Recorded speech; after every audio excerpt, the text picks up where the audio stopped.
আমার আগের ভিডিওটা তোমরা যারা দেখেছো তারা দেখে থাকবে আমি এই কুর্তিটার এই যে এতখানি অবধি শেয়ার করেছিলাম।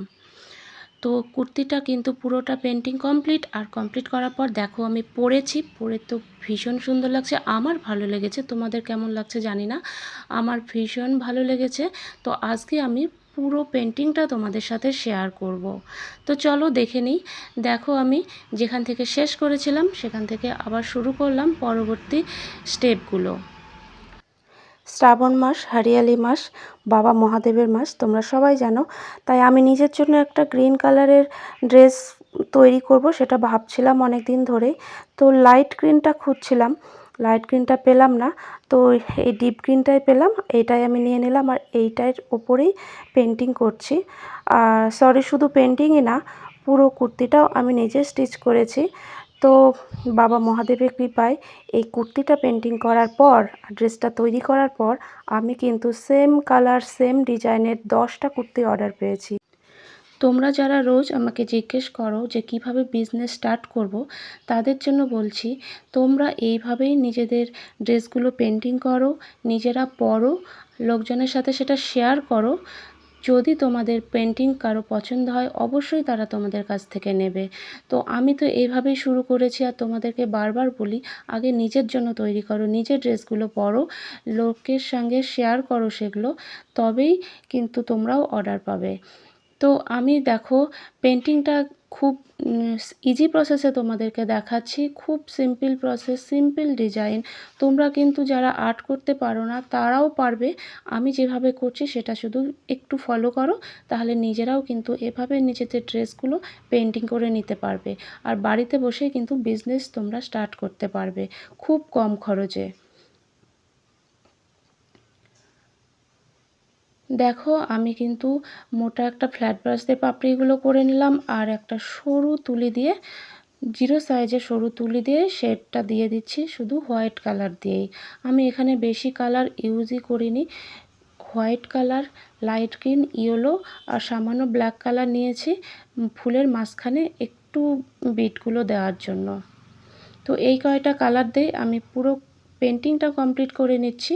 আর আমি ইউজ করছি ফেব্রিকালে অ্যাক্রিলিক কালার, এটা রেডি প্যাক, মিডিয়াম ইউজ করাই আছে।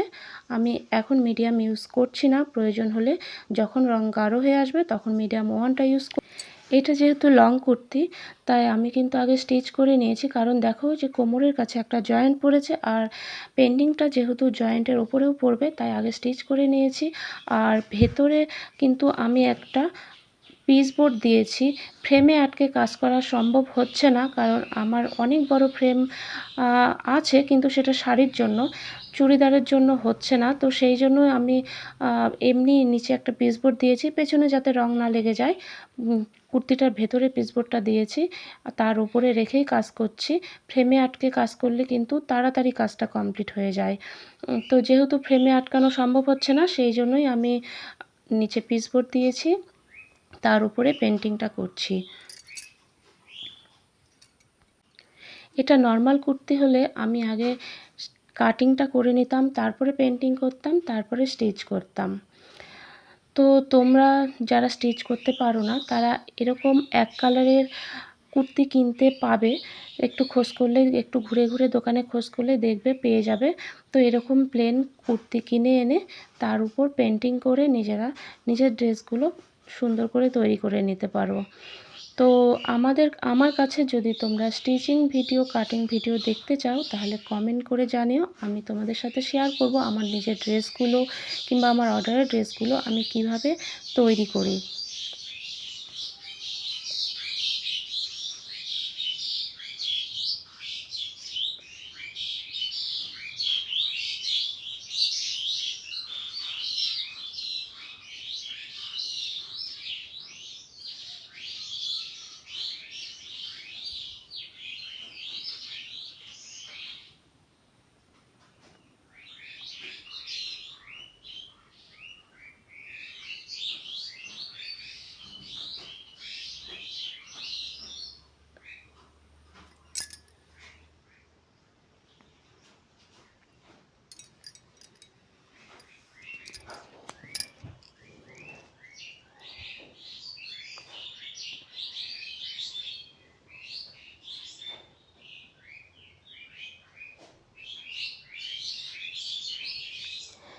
সেম প্রসেসে আমি পুরো কুর্তিটা পেন্টিং কমপ্লিট করে নেব।